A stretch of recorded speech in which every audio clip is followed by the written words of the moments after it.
একটার পর একটা মানবিক কাজে সহায়তা করে পশ্চিমবঙ্গের মুর্শিদাবাদ জেলার বুকে নজির গড়তে দেখা যাচ্ছে ওসি অরিজিৎ ঘোষের নামে। রানীতলা থানার এলাকায় মানুষের উপকারে একবারও পিছপা হন না তিনি। সবসময় জনগণের সেবায় নিজেকে নিয়োজিত রাখতে চান ওসি অরিজিৎ ঘোষ। এত জোর ঝামেলা, মারামারি, কাটাকাটি, হানাহানি, কেস খামারি সবকিছু সামলেও জনগণের পাশে দাঁড়ানোর চেষ্টা চালিয়ে যাচ্ছেন মুর্শিদাবাদ জেলার মানবিক ওসি অরিজিৎ ঘোষ মহাশয়। জনগণের কল্যাণের কথা মাথায় রেখে, জনগণের সুবিধার্থের কথা মাথায় রেখে বেডে শুয়ে রক্তদান করলেন। কখনো মানব সেবা, কখনো মন্দিরে, কখনো মসজিদে, কখনো মেহফিলে, কখনো মোড়ে মোড়ে গিয়ে বিভিন্ন ধরনের সরকারি সচেতনতামূলক বার্তা প্রচার করেন তিনি। ওসি অরিজিৎ ঘোষ তিনি অপরাধীদের চোখে ভিলেন, কিন্তু তিনি ভালো মানুষের চোখে ফেরেস্তা। রানীতলা থানার প্রতিষ্ঠা দিবসের মানবিক উদ্যোগে গ্রহণ ওসি অরিজিৎ ঘোষের। সকলের সঙ্গে সঙ্গে তিনিও রক্তদানে নিয়োজিত করলেন নিজেকে।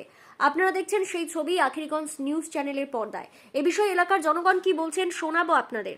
রানীতলা থেকে আজিমউদ্দিন শেখের রিপোর্ট, আখেরিগঞ্জ নিউজ। কি বলতে চাইবেন এই যে ওসি সাহেবের একটা মানবিক উদ্যোগ?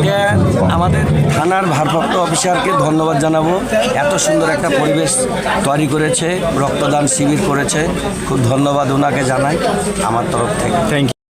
রক্তদান করলেন? রক্তদান করলেন। কি নাম আপনার? কিছু শেখ।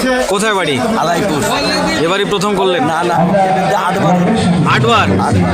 থানাতে 3 বার হলো। আচ্ছা, কি বলতে চাইবেন যুবকদের উদ্দেশ্যে যারা ভয় পায়? আমি বলতে চাই, যিনারা রক্ত দেন না, রক্ত যদি দেন আপনার শরীর ভালো থাকবে। আপনার রক্তদান মানে জীবনদান। রক্ত দিলে ভালো, সারলে ভালো, আপনার রক্ত সঞ্চয় হবে, নতুন পুরনো হবে। আমি ছেলেদেরকে তো উন্নত করবো বছরে 2 বার করে রক্ত দিতে, মেয়েদেরকে বলবো 1 বার করে দিন। রক্ত দিলে নিজের শরীর ভালো থাকে, কিন্তু প্রথমে ভয় লাগবে, কিন্তু এর বেশি কিছু না।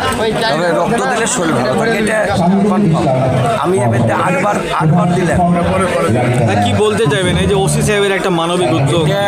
আমাদের থানার ভারপ্রাপ্ত অফিসারকে ধন্যবাদ জানাবো, এত সুন্দর একটা পরিবেশ তৈরি করেছে, রক্তদান শিবির করেছে, খুব ধন্যবাদ ওনাকে জানাই আমার তরফ থেকে। Thank you. আপনার নাম?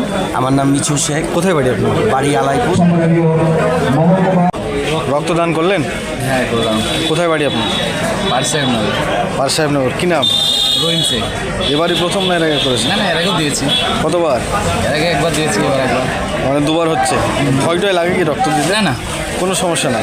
এই ঠিক আছে। অনেক যুবক ছেলে আছে তারা ভয় করে, তাদের উদ্দেশ্যে কিছু বলেন? এটা মেন হচ্ছে সাহস থাকলেই দেওয়া যাবে। কি নাম বললেন আপনার? রহিম শেখ। Thank you.